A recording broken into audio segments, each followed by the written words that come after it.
Hello everyone. I hope আপোনালোক আতে ভালে আছে আৰু পঢ়া শুনা কৰি আছে। So আপোনালোকৰ এক্সামৰ কাৰণে যিখন সিলেবাস তাৰে ভিতৰত এটা ইম্পৰ্টেন্ট টপিক হৈছে ফ্ৰেজেল ভাৰ্বছ যিটোক আমি most of the time ignore কৰো কাৰণ আমাৰ এইখিনি বস্তুত অকণমান খোকোজা থাকে আৰু বহুত সময়ত এনেকুৱা হয় আমি টাংগুলিয়া এৰি থৈ দিওঁ আৰু কিন্তু বহুত সময়ত পৰীক্ষা দিয়ে আহি যায়। So ফ্ৰেজেল ভাৰ্ব যেটা এনেকুৱা পাৰ্ট যাক আমি ইগনোৰ কৰিব নোৱাৰো যিটো বস্তু ইউজুৱেলি মনত ৰাখিবলৈ অলপ টান বাট আমি কিছুমান ট্ৰিক্স লৈ আহিছো যে কেনেকৈ মনত ৰাখিম ইয়াক। গতিকে ফ্ৰেজেল ভাৰ্বছৰ ক্লাছ কেইটা I hope আপোনালোকৰ কামত আহিব। আজি যিটো ক্লাছ হ'ব ইয়াৰ পিছত আৰু এটা পাৰ্ট 2 আহিব।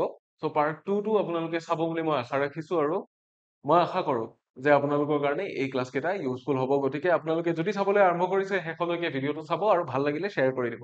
ঠিক আছে, আহক পলম নকৰি আৰম্ভ কৰি দিওঁ আজিৰ ক্লাছটো। আপোনালোক আটাইকে স্বাগতম জনাইছো এই গুহি পাঠৰ আন এটা ভিডিঅ'লে। নমস্কাৰ, মই ইমন আপোনালোকৰ ইংলিছ টিচাৰ আৰু আমি একেলগে কম্বাইন কৰি এডিআৰই এণ্ড জেডাবল এৰ কাৰণে ইংলিছ প্ৰিপেয়াৰ কৰি আছিলো। যিটো এডিআৰইৰ যাত্ৰা আছে সেই যাত্ৰাটো অকমান দীঘলীয়া দিনৰ কাৰণে চলিব। জেডাবলটো অকমান শৰ্ট টাৰ্মত আহি আছে, গতিকে আমি মেইনলি ফ'কাছ কৰিম জেডাবল এৰ ওপৰত। যদিও বা এডিআৰই চিলেবাছখনো চিমিলাৰ হয় কিন্তু জেডাবল এৰ ওপৰত মষ্টলি ফ'কাছ কৰি পেলাই আমি ক্লাছখিনি কৰি আছো। গতিকে আজি আমি পঢ়িম ফ্ৰেজেল ভাৰ্বছ। প্ৰথমতে আমি জানিম ফ্ৰেজেল ভাৰ্বছ কি হয়, কি প্ৰকাৰৰ থাকে। তাৰপিছত আমি জানিম বাক্যত কেনেকে ইউজ কৰা হয় বা কেনেকে ফ্ৰেজেল ভাৰ্বছ গঠন হয়, কোনটো বস্তুৱে ইয়াত কি চেঞ্জেছ আনে, কোনটো বস্তু থাকিলে একো চেঞ্জেছ নহয়, সেই গোটেইখিনি কথা ডিছকাছ কৰিম। গতিকে আহক ভিডিঅ'টো আৰম্ভ কৰো। প্ৰথমতে আমি পাম যে ফ্ৰেজেল ভাৰ্বছটো কি হয়, হোৱাট আৰ ফ্ৰেজেল ভাৰ্বছ। ঠিক আছে, a phrasal verb is a verb combined with one or more particles, sometimes a preposition or sometimes adverb that changes the original meaning of the verb. So প্ৰথম কথাটো মনত ৰাখিব, ফ্ৰেজেল ভাৰ্বটো কি হয়, এটা ভাৰ্বেই হয় বাট ইয়াক কিহৰ লগত কম্বাইন কৰা থাকে, বেলেগ এটা পাৰ্টিকুলাৰ লগত কম্বাইন কৰা থাকে। যেনে যেনে আপোনালোকে কি পাইছে, পুট বুলি এটা যেনিবা ভাৰ্ব পাইছে। এতিয়া ইয়াৰ লগত যদি আমি কি কৰি দিওঁ, পুট আউট দিওঁ, কি দিওঁ, পুট অফ যদি দিওঁ, হয় নে নহয়, তাৰপিছত পুট ইন দিওঁ, হয়নে, পুট অন দিওঁ, এই গোটেই কেইটাই এটা এটা বেলেগ ফ্ৰেজেল ভাৰ্ব ফৰ্ম কৰিব। পাৰ্টিকল বুলি কওঁতে কিহৰ কথা কৈছে, আউট ইজ অফ কি, প্ৰেপজিশ্যন, অফ টু প্ৰেপজিশ্যন, এইটো এটা প্ৰেপজিশ্যন, এইটো এটা প্ৰেপজিশ্যন, বা কেতিয়াবা এডভাৰ্বো লগ হ'ব পাৰে। চ' গতিকে কি হয়, ভাৰ্বটোৰ লগত এটা নতুবা দুটা পাৰ্টিকল লগ হয়, হৈ পেলাই এটা এন্টায়াৰলি নিউ ভাৰ্ব এটা ফৰ্ম কৰে। পুট মানে কি, পুট মানে কিবা এটা বস্তু তাতে ৰাখা, বাট পুট আউট বুলি ক'লে নুমুৱাই দিয়া বুজায়, হয়নে। আকৌ পুট অন বুলি ক'লে কি হয়, পিন্ধি লোৱা বুজায়, হয় নে নহয়। গতিকে তেনেকুৱা কিছুমান আছে। টেক বুলি এটা ভাৰ্ব আছে, টেক মানে হৈছে লোৱা, টু একুৱায়াৰ, টু গেট, ঠিক আছে। কিন্তু টেক অফ বুলি যদি কওঁ তেতিয়া খোলা বুজাব। টেক অফ বুলি ক'লে প্লেন এখন ওপৰলৈ যোৱা বুজাব, ডিপাৰ্ট হোৱা বুজাব। গতিকে কি হয়, এটা ভাৰ্বৰ লগত বেলেগ বেলেগ পাৰ্টিকল লগ হৈ পেলাই বেলেগ বেলেগ ফ্ৰেজেল ভাৰ্ব গঠন কৰে আৰু এই ভাৰ্ব কেইটা এন্টায়াৰলি ডিফাৰেণ্ট, এন্টায়াৰলি নিউ, এই ভাৰ্ব কেইটাকে ফ্ৰেজেল ভাৰ্ব বুলি কয়। তাৰমানে এটা ফ্ৰেজো গঠন হৈছে অথচ এটা মেইন ভাৰ্বো আছে, আৰু বহুতে ইয়াক ভাৰ্বেল ফ্ৰেজ বুলিও কয়। এই গোটেই ফ্ৰেজটোক ভাৰ্বেল ফ্ৰেজ বুলি কয় আৰু ইয়াৰে যিটো ভাৰ্ব আছে সেইটোক কোৱা হয় ফ্ৰেজেল ভাৰ্ব। ঠিক আছে, গতিকে কেতিয়াবা এটা প্ৰেপজিশ্যন লগ হ'ব, কেতিয়াবা এডভাৰ্ব লগ হ'ব, that changes the original meaning of the verb. এইটো কথা মনত ৰাখিব যে যি পাৰ্টিকুলাৰলি লগ নহওক, যিটো অৰিজিনেল মিনিং আছিল ভাৰ্বটোৰ, সেই অৰিজিনেল মিনিংটো চেঞ্জ হৈ যাব, হৈ পেলাই এটা বেলেগ মিনিং ফৰ্ম কৰিব আৰু এটা এন্টায়াৰলি নতুন ভাৰ্ব ফৰ্ম কৰিব। যেনে উদাহৰণ হিচাপে আমি চাব পাৰো গিভ আপ। গিভ মানে হৈছে কি, to distribute, to give someone something, কাৰোবাক কিবা এটা বস্তু দিয়া। বাট যদি গিভ বুলি কয়, অনলি গিভ বুলি ক'লে কি, টু কুইট, এৰি দিয়া বুজাব। গিভ আপ মানে কি হয়, টু কুইট, কিবা এটা বস্তু এৰি দিয়া, বাদ দিয়া, হাৰ মনা বুজাব। So phrasal verbs often carry idiomatic meaning that are different from the literal sense. ঠিক আছে, লিটাৰেল চেঞ্জ বুলি ক'লে কি বুজাই, যিটো একজেক্টলি লিখা হৈছে বা কোৱা হৈছে ঠিক সেইটো বুজাই। কিন্তু কেতিয়াবা কি হয়, ফ্ৰেজেল ভাৰ্বছ বিলাকে সেই বস্তুটো নুবুজাই পেলাই এটা ইডিঅমেটিক মিনিং কেৰি কৰে। ইডিঅমেটিক মিনিং বুলি কওঁতে বুজি পাইছেনে, ইডিয়ম বিলাকত যেনেকে এটাৰ অৰ্থ বেলেগ এটা থাকে, যিটো ভবা যায় সেইটোতকে অকণমান বেলেগ অৰ্থ থাকে, ঠিক তেনেকে কিছুমান মিনিং কেৰি কৰি থাকে। চ' ফ্ৰেজেল ভাৰ্বছৰ কথাটো হৈছে তেনেকুৱা, ঠিক আছে। গতিকে লিটাৰেল চেঞ্চত নহয়, বেলেগ মিনিং বুজোৱা কিছুমান মিনিং ইয়াৰ আছে। চ' ফ্ৰেজেল ভাৰ্ব বস্তুটো কি হয় আমিতো আলটিমেটলি গম পালো।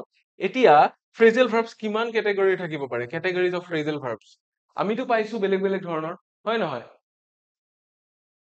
আমি বেলেগ বেলেগ ধৰণৰ ফ্ৰেজেল ভাৰ্বছ পাইছো। এতিয়া phrasal verbs can be divided into 4 main categories, চাৰিটা প্ৰধান কেটেগৰীত ভাগ কৰিব পাৰি। সেই চাৰিটা কেটেগৰী কি কি আমি চাই ল'ম। প্ৰথম some intransitive phrasal verbs. So' do not take an object.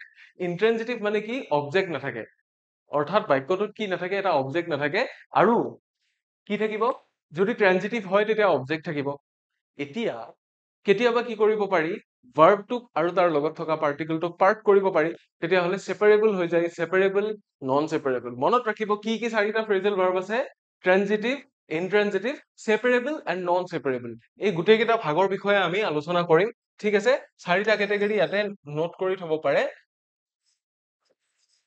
4 types of ফ্ৰেজেল verb যদি আমি কওঁ এই ভাগ কেইটা কি কি জানেনে এইকেইটা হৈছে নম্বৰ 1 আমি ইয়াক ট্ৰানজিটিভ বুলিয়ে ধৰিলো ট্ৰানজিটিভ কেতিয়া কয় যেতিয়া সৰি ইনট্ৰানজিটিভ যেনিবা আমি প্ৰথম পাইছো ইয়াতে কেটেগৰী কেইটা লিখোতে মই হেতু লিখা নাই বাৰু ইনট্ৰানজিটিভ তেতিয়া কয় যেতিয়া ইয়াত কি নাথাকে অবজেক্ট এটা নাথাকে ঠিক আছে সেপাৰেবল আৰু কি থাকিব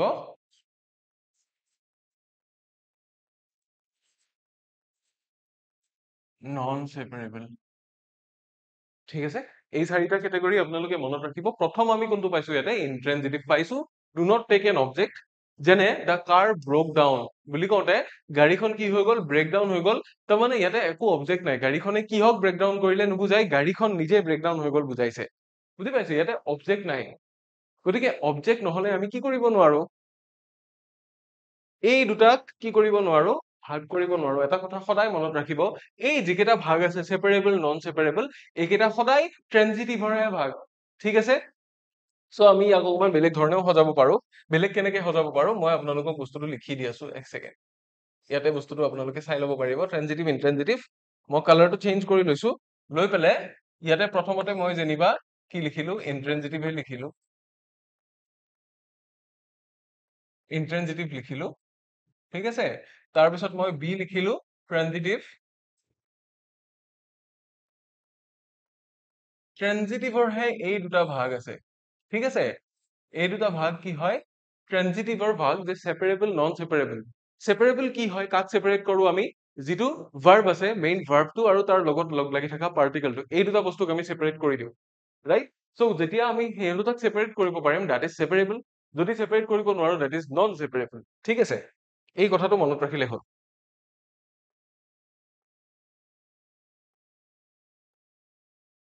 এতিয়া categories of phrasal verb প্ৰথম আমি intransitive category টো পাই গলো এইবাৰ আমি চাম transitive category টো ইয়াক কি বুলি কয় so transitive and separable phrasal verbs কিছুমান এনেকুৱা আছে transitive and inseparable phrasal verbs আছে এতিয়া transitive and separable মানে transitive কেতিয়া হয় যেতিয়া it takes an object ঠিক আছে and the object can be placed between the verb and the particle ঠিক আছে কেনেকে যেনে আমি যেনিবা পালো যে take off ঠিক আছে এটা অবজেক্ট পালো যে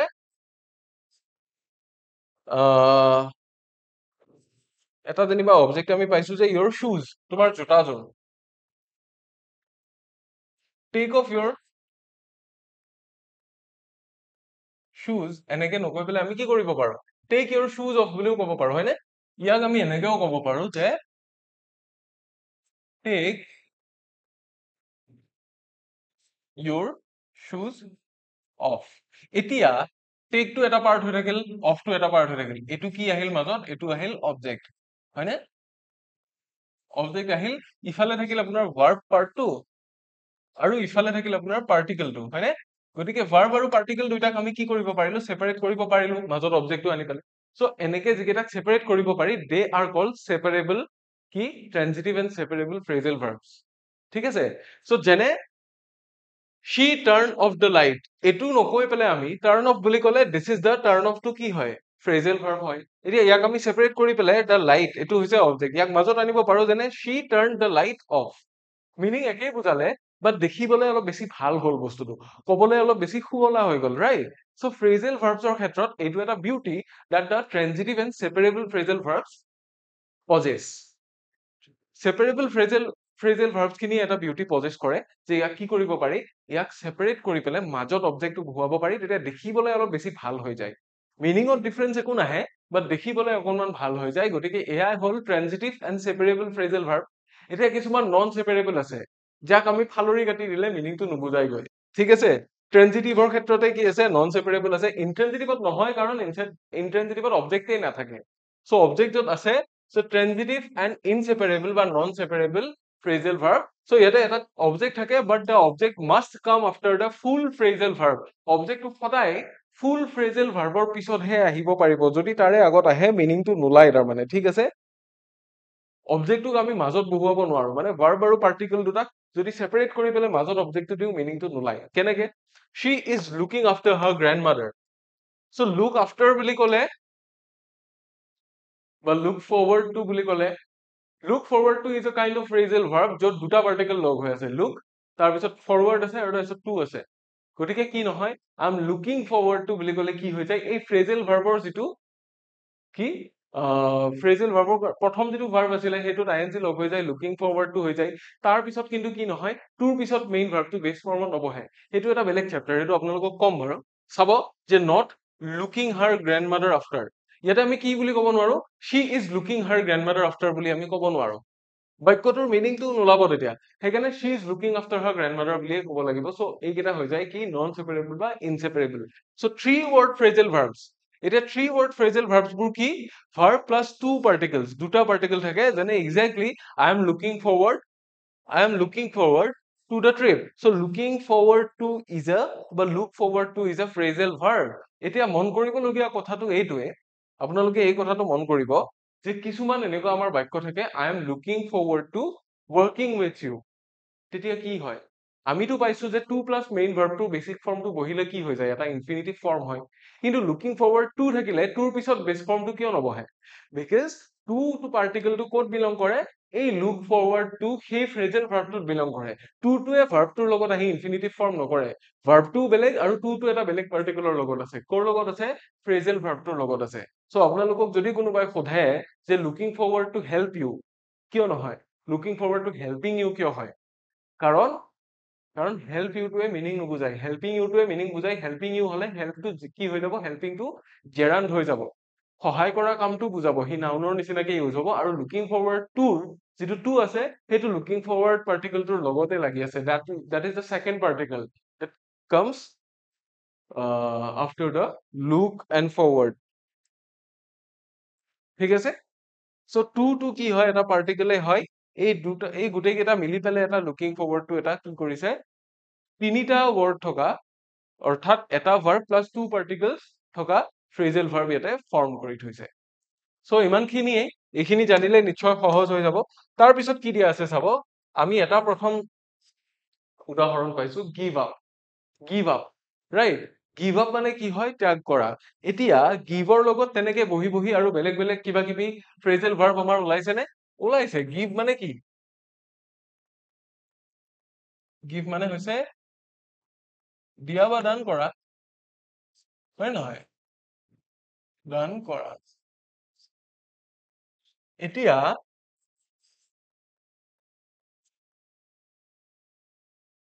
গিভ আপ হওক তাৰপিছত কি হওক গিভ এৱে হওক এইবিলাকৰ যি মিনিং আছে ইয়াতে কিন্তু দিয়া মিনিংটো আৰু নাপাওঁ আমি গিভ আপ বুলি ক'লেও গিভ মিনিংটো আমি নাপাওঁ গিভ এৱে বুলি ক'লেও গিভ মিনিংটো আমি আৰু নাপাওঁ ঠিক আছে ঠিক তেনেকে টেক আছে টেকৰ পৰা আমি কি ক'ব পাৰো কৈছো টেক আপ টেক ইনটু হয় নে নহয় take for take off take on এইবিলাক আছে So the phrasal verb give up means to quit or stop trying to do something. ই কি বুজাই কিবা এটা বস্তু এৰি দিয়া বুজাই আৰু কিবা এটা বস্তু চেষ্টা কৰিবলৈ বাদ দিয়া বুজাই So he finally gave up smoking after several attempts. সি অৱশেষত কেইবাবাৰো চেষ্টা কৰাৰ মূৰত অৱশেষত কি কৰিব পাৰিলে স্মোকিং এৰি দিব পাৰিলে যে ধূমপান কৰাটো ধপাত সেৱনটো সি বাদ দিব পাৰিলে ধপাত সেৱন বুলি নহয় স্মোকিং মানে ধূমপান কৰা So don't give up on your goals যে নিজৰ যিখিনি লক্ষ্য আছে সেইখিনি কেতিয়াও ত্যাগ নকৰিবা even if it takes longer to achieve them যদিও বা এইখিনি achieve কৰোতে বা যদিও বা এইখিনিত সাফল্য অৰ্জন কৰোতে আপোনাৰ দেৰি লাগে তথাপিও কিন্তু নিজৰ সপোনখিনিৰ ক্ষেত্ৰত কেতিয়াও হাৰ নামানিব বা কম্প্ৰমাইজ নকৰিব এনেকৈ কোৱা আছে so give up is a phrasal verb আৰু এটা ইম্পৰ্টেন্ট কথা মই কি কওঁ আপোনালোকক ইয়াতে give up টো কি হৈ আছে give verb টো নৰ্মেল ফৰ্মত বহি আছে যেতিয়া মনত ৰাখিব যেতিয়া ইয়াক আমি বেলেগ টেন্স ফৰ্মত লৈ যাম তেতিয়াও কিন্তু সদায় ইফেক্টটো মেইন ভাৰ্বটোৰ ওপৰতহে পৰিব পাৰ্টিকলটো একে নিচিনা থাকিব যেনে I have given up my bad habits given এতিয়া কি হৈছে, আপটোৰ ওপৰত কোনো ইনফ্লুৱেঞ্চ পৰা নাই, আপটো একে নিচিনাকে আছে, পাৰ্টিকেলটো একে নিচিনাকে আছে। চ' মন কৰিবলগীয়া কথাটো সেইটো যে বেলেগ বেলেগ টেন্স ফৰ্মত লৈ যাওঁতে ভাৰ্বটোৰ তাৰ নৰ্মেল ভাৰ্বটোৰ টেন্স ফৰ্ম যেনেকে চেঞ্জ হৈছিল, ফ্ৰেজেল ভাৰ্বত থকাও ভাৰ্বটোৰ টেন্স ফৰ্ম তেনেকে চেঞ্জ হ'ব, কিন্তু তাৰ যিটো কি থাকিব, পাৰ্টিকেল থাকিব লগত, এই পাৰ্টিকেলটোৰ ওপৰত কোনো প্ৰভাৱ নপৰে, পাৰ্টিকেলটো একে নিচিনাকে থাকিব। এই কথাটো মন কৰিলে হ'ল। ঠিক আছে, চ' গিভ আপটো আমি পালো, ইয়াৰে পিছৰ ফ্ৰেজেল ভাৰ্বটো কি আছে চাম। তাৰে আগতে এটা সৰু এনাউন্সমেন্ট আছে আপোনালোক আটাইৰে কাৰণে, যে আপোনালোক বহুতে এনেকুৱা ষ্টুডেন্ট আছে যিয়ে অসমীয়াখিনিক লৈ অকনমান ভয় কৰি আছে, কাৰণ অসমীয়াখন হৈছে কি কোৱালিফাইং পেপাৰ, আছামিজটো কোৱালিফাইং পেপাৰ, আৰু সেইকাৰণে বহুতে এনেকে ভাবি আছে অসমীয়াখিনিত যদি পাছ নকৰো কি হব। আৰু সঁচাই চিন্তনীয় বিষয়, কাৰণ অসমীয়াখিনিত যদি পাছ নকৰে আপোনালোকে ইংৰাজীত যিমান নম্বৰ পালেও লাভ নাই। মই ইংৰাজী পঢ়ুৱাই আছো, মই চেষ্টা কৰি আছো যাতে আপোনালোকে কি পাওক, বহুত নম্বৰ পাওক, ফুল মাৰ্কছ পাওক, কিন্তু ইংৰাজীত যিমানেই নম্বৰ নাপাওক অসমীয়াখিনিত যদি পাছ নকৰে, অৰ্থাৎ কিমান পাব লাগিব, 20ৰ ভিতৰত যদি অন্তত 8 নম্বৰ যদি আপোনালোকে নাপায়, তেতিয়াহ'লে অসমীয়াখিনিত কোৱালিফাই নকৰিব। আৰু কোৱালিফাই কৰিবৰ কাৰণে আপোনালোকৰ কাৰণে এটা সহজ বস্তু মই লৈ আনিছো। চবেই পেইড কোৰ্চ ল'বৰ কাৰণে সকলোৰে পইচা পাতি নাথাকে, নহয় জানো? গতিকে আপোনালোকে অনলি এটা PDF লৈ থব পাৰে, যিটোৰ দাম অনলি 199, কেৱল 199 টকা। এক মাহৰ মোবাইলৰ ৰিচাৰ্জতকেও কম। ইয়াতে আপোনালোকে 6টা মান ডাঙৰ ডাঙৰ PDF পাব, য'ত বহুতো এটা শব্দত প্ৰকাশ কৰা থাকিব, বহুতো ফকৰা যোজনা থাকিব, খণ্ড বাক্য থাকিব, সন্ধি, সমাৰ্থক শব্দ, বিপৰীতাৰ্থক শব্দ, আৰু আন বহুতো লিটাৰেচাৰ ৰিলেটেড টপিকছৰ ওপৰত কি থাকিব, লেখা বা ডিটেইলছ থাকিব। আপোনালোকে এইখিনি বস্তু পঢ়ি উঠিও অসমীয়াখিনি আপোনালোকৰ ক্লিয়াৰ হৈ যাব। মই আপোনালোকক এইটো কথা গেৰেণ্টি দিব পাৰো যে এই PDFটো পঢ়াৰ পিছত আপোনালোকৰ অসমীয়াখিনিত কোনো কনফিউজন নোহোৱাকে 5 মাৰ্কছ আহিয়ে যাব। গতিকে যদি কাৰোবাৰ অসমীয়াত প্ৰব্লেম আছে, কাৰণ আমাৰ কি হৈ যায়, অসমীয়া মিডিয়ামত পঢ়িলেও আমি পিছলৈকে ইংলিছ মিডিয়াম লৈ লওঁ, বা জীৱনৰ আমাৰ চক্ৰটো এনেকে আগবাঢ়ি যায় যে আমি অসমীয়া ভাষাটো ইমান পঢ়িবলৈ সময় নাপাওঁ, অসমীয়া ব্যাকৰণখিনি আমি টান পাওঁ, হয়নে? ইংলিছ গ্ৰামাৰতকে অসমীয়া গ্ৰামাৰ বেছি টান, কিন্তু মই নিজে মানি লওঁ।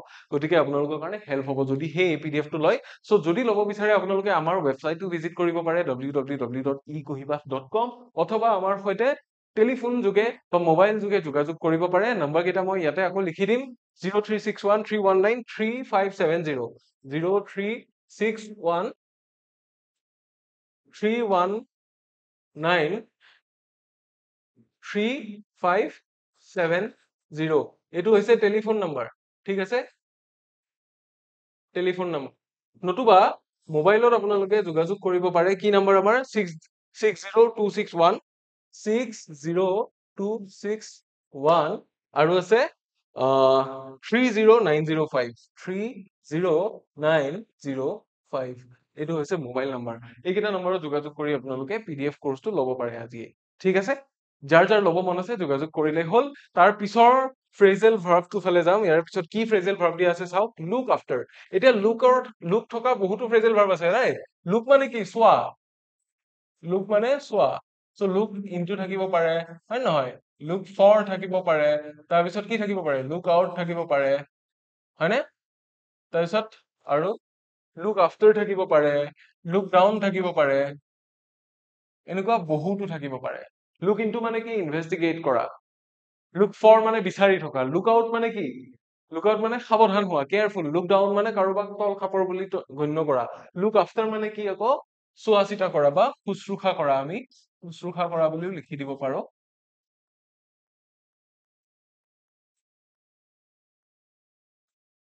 শুশ্ৰূষা কৰা, ঠিক আছে। The phrasal verb look after means to take care of someone or something, কাৰোবাৰ খ্যাল ৰাখা। So she stays home to look after her little sister. এইটো কি হয়, ইনছেপাৰেবল হয়। লুক আফটাৰ হাৰ লিটল চিষ্টাৰ, তাই ঘৰত কিয় থাকে, যাতে সৰু ভনীয়েকক চোৱা চিতা কৰিব পাৰে। A good teacher must look after the needs of the students. এজন ভাল শিক্ষকে সদায় ছাত্ৰ ছাত্ৰীৰ যিখিনি প্ৰয়োজন আছে সেইখিনি চোৱা চিতা কৰা উচিত, বা ছাত্ৰ ছাত্ৰীখিনিক প্ৰয়োজন অনুসাৰে যিকোনো ষ্টাডি মেটেৰিয়েলছ হওক, PDF হওক, যেনেকে আমি দিওঁ তেনেকে দিয়া উচিত। ঠিক আছে, ইয়াৰ পিছত কি আহিব চাব। ইয়াৰ পিছত আহিছে ব্ৰেক ডাউন। চ' ব্ৰেকৰ আৰু বহুত আছে, ব্ৰেক আউট আছে, হয় নহয়? ব্ৰেক ইনটু আছে, ব্ৰেক ডাউন আছে। চ' ব্ৰেক ডাউন মানে কি হয়, the phrasal verb break down has two common uses: when something stops working and when someone loses emotional control. দুটা বস্তুত দুটা ক্ষেত্ৰত ইউজ হ'ব পাৰে। মেচিনৰ ক্ষেত্ৰত হলে ব্ৰেকডাউন বুলি ক'লে কি বুজাম, মেচিনৰ ক্ষেত্ৰত যদি ব্ৰেকডাউন বুলি কোৱা হয়, তাৰে অৰ্থটো হৈছে মেচিনটোৱে কাম কৰা বন্ধ কৰি দিলে, মেচিনটো নচলা হৈ গ'ল, অচলা অৱস্থাত আহি গ'ল। আৰু মানুহৰ ক্ষেত্ৰত যদি কয় তেতিয়াহ'লে মানুহজন কান্দোনত ভাঙি পৰিল, তাৰমানে ব্ৰেকডাউন হ'ল মানে তেওঁ আৰু ইমোচনখিনিক কণ্ট্ৰল কৰি ৰাখিব নোৱাৰিলে, তেওঁ ভাগি পৰিল, ইমোচনেলি ভাগি পৰিল, তেনেকে আমি ক'ব পাৰো। গতিকে এই দুটা মিনিং থাকিব পাৰে। চ' প্ৰথমটো আমি মেচিনৰ ক্ষেত্ৰত ইউজ কৰিছো, my car broke down on the way to college, যে কলেজলৈ গৈ আছিলো, ৰাস্তাতে কি হ'ল, মোৰ গাড়ীখন নচলা হৈ গ'ল, গাড়ীখন বন্ধ হৈ পৰিল, এতিয়া চলাব পৰা নাই, ষ্টাৰ্ট কৰিব পৰা নাই। চ' ব্ৰেকডাউনটো কি হয়, এগেইন ইন্ট্ৰেনজিটিভ হয়। ইন্ট্ৰেনজিটিভ হয় কাৰণ চাবজেক্টটো কোৱাৰ পিছত ইয়াতে কি আছে, on the way to college, ইয়াতে অবজেক্ট আছে নেকি, অবজেক্ট নাই, ইন্ট্ৰেনজিটিভ হলে আমি সেপাৰেট কৰিব নোৱাৰো, এইটো কথা। She broke down in tears after hearing the bad news. তাই কি হ'ল, তাই কান্দোনত ভাগি পৰিল কি কৰাৰ পিছত, বেয়া খবৰটো শুনাৰ পিছত, যে তাইৰ চিনাকি কোনোবা এজন ঢুকালে বা কাৰোবাৰ কিবা এটা হ'ল, বেয়া খবৰ এটা শুনিলে বা পৰীক্ষাত চিলেকশ্যন নহ'ল, তাৰপিছত তাই কান্দোনত ভাগি পৰিল। চ' ভাগি পৰা বুলি যে আমি কওঁ, দ্যাট ইজ ব্ৰেকিং ডাউন, ঠিক আছে, সেইটোকে ব্ৰেকডাউন হোৱা বুলি কয়। মেচিনৰ ক্ষেত্ৰত হলে কাম কৰা বন্ধ কৰিব বুজায়, আৰু মানুহৰ ক্ষেত্ৰত হলে কান্দোন বা ইমোচনেলি ব্ৰেক হোৱা বুজায়। টাৰ্ণ অফ, এতিয়া টাৰ্ণ অন মানে কি, টাৰ্ণ অন মানে অন কৰি দিয়া, টাৰ্ণ অফ মানে অফ কৰি দিয়া। The phrasal verb turn off can mean to switch something off or to cause someone to lose interest. চ' টাৰ্ণ অফটোৰ দুটা মিনিং আছে, মেচিনৰ ক্ষেত্ৰত হলে বন্ধ কৰি দিয়া বুজায়, অফ কৰি দিয়া বুজায়, আৰু মানুহৰ ক্ষেত্ৰত হলে ইন্টাৰেষ্ট নাইকিয়া কৰি দিয়া বুজায়, দ্যাটছ আ বিগেষ্ট টাৰ্ণ অফ, এনেকে যে কয়, তাৰমানে that turned me off, তাৰমানে মোৰ ইন্টাৰেষ্টটো নাইকিয়া কৰি দিলে এই বস্তুটোৰ ওপৰত। চ' মানুহজন দেখাত খুব ভাল যেন লাগিছিল, বাট মানুহজনে যেই মুখখন খুলিলে তই কি কৰি আছ বুলি, মোৰ মানুহজনৰ প্ৰতি কোনো ইন্টাৰেষ্ট নাইকিয়া হৈ গ'ল। চ' এইটোকো টাৰ্ণ অফ বুলি কয়, ৰাইট, মনত ৰাখিব। So' please turn off the lights before leaving the room, হয়নে, please turn off the lights before leaving the room, মানে ৰুমটো এৰি যোৱাৰ আগতে লাইট কেইটা অফ কৰি দিবা। আকৌ ইয়াতে কি লিখিছে, his rude behaviour really turns off everyone around him, যে তেওঁৰ যিটো নিষ্ঠুৰ যিটো ব্যৱহাৰ, কঠোৱা ব্যৱহাৰ, এই ব্যৱহাৰটোৱে তেওঁৰ আশে পাশে থকা সকলো মানুহকে কি কৰে, তেওঁৰ প্ৰতি যিটো ইন্টাৰেষ্ট বা তেওঁৰ প্ৰতি আনুগত্যটো নাইকিয়া কৰি দিয়ে, ঠিক আছে। চ' এইখিনি, ইয়াৰ পিছত কি আছে চাওঁ, তাৰ পিছত আছে ব্ৰিং আপ। চ' ব্ৰিংটো এটা হয়, ব্ৰিং মানে কি, লৈ আনা, ব্ৰিং মানে হৈছে আনা। চ' ব্ৰিং আপ এটা কি হ'ব পাৰে, ফ্ৰেজেল verb. The phrasal verb bring up can mean to mention a topic in conversation or to raise a child. Bring up বুলি ক'লে কিবা এটা বস্তু লৈ আহা, কনভাৰচেশ্যনত কিবা এটা নতুন পইণ্ট এড কৰা বুজাব পাৰে, নতুবা সৰু পোৱালি এটাক, সৰু বেবী এটাক, শিশু এটাক তুলি তালি ডাঙৰ দীঘল কৰাও বুজায়। So' he brought up an interesting point during the meeting, এতিয়া কি বুজাইছে, যে সি মিটিংখনত এটা ইণ্টাৰেষ্টিং বা এটা আকৰ্ষণীয় টপিক এটা, আকৰ্ষণীয় পইণ্ট এটা কি কৰিছিল, লৈ আহিছিল বা উত্থাপন কৰিছিল, উত্থাপন কৰা বুজাইছে। আকৌ she was brought up in a small village by her grandparents, যে তাই ক'ত ডাঙৰ দীঘল হৈছিল, নিজৰ ককা আইতাকৰ লগত এখন সৰু গাঁৱত তাই ডাঙৰ দীঘল হৈছিল। এতিয়া এটা কথা মন কৰিছেনে, যেতিয়া কি হয়, ফ্ৰেজেল ভাৰ্বটো আমি কি কৰো, বেলেগ টেন্সত যেতিয়া লিখো, বেলেগ টেন্সত লিখিলে কি, হি ব্ৰট আপ, ক'ৰ পৰা হৈছে, ব্ৰিং আপৰ পৰা ব্ৰট আপ হৈছে, কাৰণ ব্ৰিং ব্ৰট ব্ৰট, হয়নে, this is the third form, কাৰণ this is a passive voice, she was brought up, ঠিক আছে। চ' এনেকুৱাটো পেচিভ ফৰ্মত লিখোতেও, থাৰ্ড ফৰ্ম লিখোতেও বা ছেকেণ্ড ফৰ্ম লিখোতেও সদায় যিটো মেইন ভাৰ্ব আছে, মেইন ভাৰ্বটোহে সলনি হয়, পিছত যিটো পাৰ্টিকল আছে সদায় আনচেঞ্জড হৈ থাকে, ঠিক আছে। সদায় এই কথাটো মনত ৰাখিব যে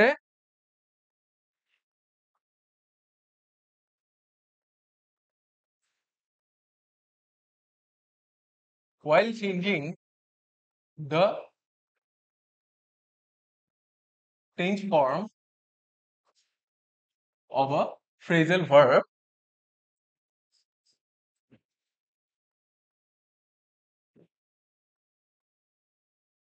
only the main verb changes and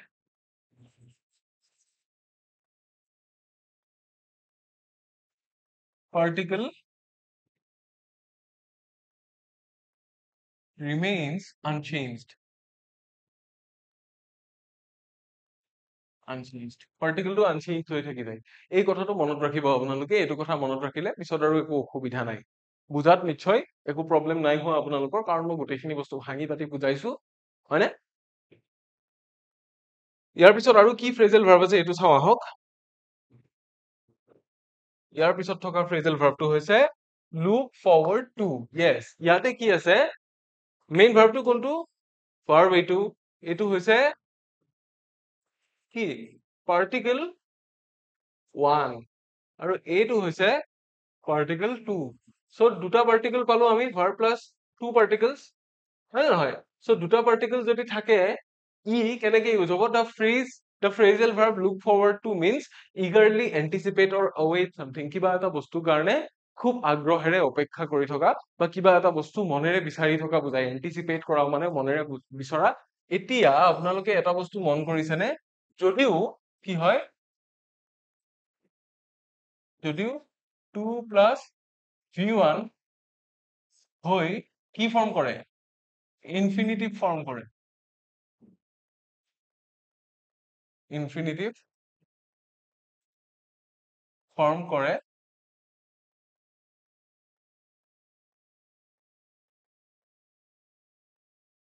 look ফৰৱাৰ্ডৰ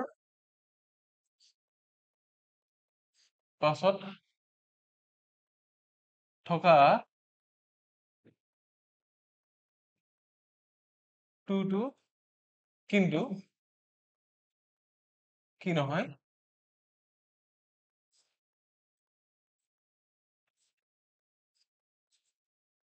V1ৰ সৈতে যোগ নহয়, বৰঞ্চ ইয়াৰ লগত কি হয়, ইয়াৰ সৈতে এটা কি বহে,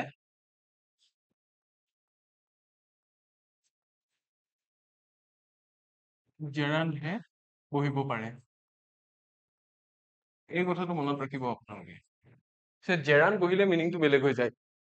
ঠিক আছে, নিয়মটো আমি চাই ললো। আই লুক ফৰৱাৰ্ড টু, কাৰণ ইউজুৱেলি কি হয়, টু আৰু মিট বুজালে এটা ইনফিনিটিভ ফৰ্ম হয়, টু আৰু মিট তাৰমানে লগ পাবলৈ। বাট লুক ফৰৱাৰ্ড টু বুলি কওঁতে লুক ফৰৱাৰ্ডৰ লগতে টুটো লাগি আছে, তাৰমানে মই কিবা এটা বস্তু বিচাৰো, কি বিচাৰো? মিটিং ইউ, তোমাক লগ পোৱা কামটো মই বিচাৰো। চ' মিটিং টু ইজ এ জেৰাণ্ড হিয়াৰ। ঠিক আছে, মিটিং ইজ দ্য জেৰাণ্ড। ঠিক আছে, she is looking forward to the summer holidays, এনেকে ইউজ হ'ব পাৰে। চ' লুকিং ফৰৱাৰ্ড টু থাকিলে তাৰ পিছত মেইন ভাৰ্বটো কেতিয়াও বেছ ফৰ্মত নবহে, কাৰণ বেছ ফৰ্মত থাকিব লাগিলে কি হয়, to plus main verb becomes an infinitive, কিন্তু looking forward to বুলি ক'লে এইটো অলৰেডি এটা phrasal verb হৈ আছে with double particles। so double particles যদি থাকে তেতিয়া সেইটোৰ পিছত আপোনাৰ infinitive form নহয়, সেইটোৰ পিছত কি লাগিব, আমাক এটা gerund লাগিব। ঠিক আছে, সেইকাৰণে কি looking forward to বা look forward to পিছত meeting you হয় বা seeing you হয়, receiving your reply হয় বা getting a response from you হয়। so এইখিনিয়ে আছিল আমাৰ আজি আলোচনা কৰিবলগীয়া phrasal verb সম্পৰ্কে। ইয়াৰে পিছৰ ক্লাছটোত আমি phrasal verbs বেলেগ বেলেগ বহুতো লৈ আনিম, different phrasal verbs, এটা ভাৰ্বৰ পৰা কি কি different phrasal verbs হয় সেইবিলাক আমি ডিছকাছ কৰিম, কথা পাতিম। চ' আজিলৈ আমি ইমানতে সামৰিম। এটা টেলিগ্ৰাম সম্পৰ্কীয় ঘোষণা আছে, আপোনালোকে যদিহে আমাৰ সৈতে টেলিগ্ৰামত জড়িত হোৱা নাই তেতিয়াহ'লে এই QR কোডটো স্কেন কৰিব পাৰে। এইটো হৈছে আমাৰ কুইপাথৰ অফিচিয়েল টেলিগ্ৰাম চেনেল। এইটো জইন কৰিলে আপোনালোকে ডেইলি নিউজ পেপাৰ, কাৰেণ্ট এফেয়াৰ্ছৰ PDF, লগতে জব নটিফিকেশ্যনছ, আমাৰ ক্লাছবিলাকৰ নটিফিকেশ্যন আৰু ভিডিঅ'সমূহৰ লিংক, আৰু লগতে বিভিন্ন জানিবলগীয়া কথা সময়মতে আপোনালোকে জানিব পাৰিব। আমাৰ কোৰ্চেছ বিলাকৰ বিষয়ে জানিব পাৰিব, কোনটো কোৰ্চত আমি কেতিয়া কি ডিছকাউণ্ট দি আছো সেই বিষয়ে জানিব পাৰিব, আৰু লগতে আমাৰ লাইব্ৰেৰী ফেচিলিটিজৰ কথা বা চলি থকা অফাৰ বিলাকৰ কথাও গম পাব। গতিকে এই চেনেলটো আজিয়ে জইন কৰিব বুলি মই আশা ৰাখিছো, কাৰণ ফ্ৰী অফ কষ্ট হয়। আৰু লগতে জনাও, ইউটিউবত যিসকলে মোৰ ভিডিঅ'সমূহ চাই আছে আপোনালোকৰ কাৰণে মই গোটেই ভিডিঅ'বোৰৰ PDF দি আছো এই চেনেলটোত। এইটো হৈছে মোৰ নিজা চেনেল, ইমন ছাৰ টিচেছ। এইটো চেনেল আপোনালোকে ফ'ল' কৰিলে মোৰ ইউটিউব ভিডিঅ'সমূহৰ লিংক আৰু লগতে মোৰ ভিডিঅ'সমূহ আপলোড হৈ যোৱাৰ পিছত বা চেনেলত এভেইলেবল হৈ যোৱাৰ পিছত আপোনালোকে PDF খিনি লাভ কৰিব। গতিকে এই দুটা চেনেল আপোনালোকে আজিয়ে জইন কৰিব বুলি মই আশা ৰাখিছো। ক'বলগীয়া ইমানখিনিয়ে আছিল। আশা কৰো আমি যিখিনি পঢ়িলো বা জানিলো আজিৰ ক্লাছত আপোনালোকৰ কামত আহিব। এতিয়া আমি যিমান পাওঁ সিমান ফ্ৰেজেল ভাৰ্বছ চোৱা, প্ৰেক্টিচ কৰাটো আমাৰ ওপৰত ডিপেণ্ড কৰিব। চ' ইয়াৰ পিছৰ ক্লাছটোত মই কিছু সংখ্যক ফ্ৰেজেল ভাৰ্বছ লৈ আনিম, ন' ডাউট, কিন্তু আপোনালোকে নিজেও কিছু চাব লাগিব, কাৰণ ফ্ৰেজেল ভাৰ্বছ কিমান আছে, ভাৰ্ব যিমান আছে তাতকে বহুত বেছি ফ্ৰেজেল ভাৰ্বছ আছে, কাৰণ এটা ভাৰ্বৰ পৰা বহুত বেছি ফ্ৰেজেল ভাৰ্বছ গঠন হয়, নহয়নে? গতিকে তেনেকুৱা ধৰণৰ কথা আমি যিমান ফ্ৰেজেল ভাৰ্বছ পাৰো চৰ্চা কৰিম, চাম, কিন্তু আপোনালোকে নিজেও কিছু সংখ্যক চাব লাগিব, বা এইখিনিত আজি পঢ়াখিনিত যদি বুজি নোপোৱা কিবা আছে আপোনালোকে আমাক কমেণ্ট ছেকশ্যনত জনাব পাৰে। আমি সেইখিনি চাই আপোনালোকৰ লগত ডিল কৰিবলৈ ট্ৰাই কৰিম। ঠিক আছে, আজিলৈ ইমানতে এৰিছো। ইয়াৰে পিছৰ ক্লাছত আপোনালোক আটাইকে পুনৰ লগ পাম বুলি আশা থাকিল। তেতিয়ালৈ আটাই ভালে থাকক। Until next time, take care.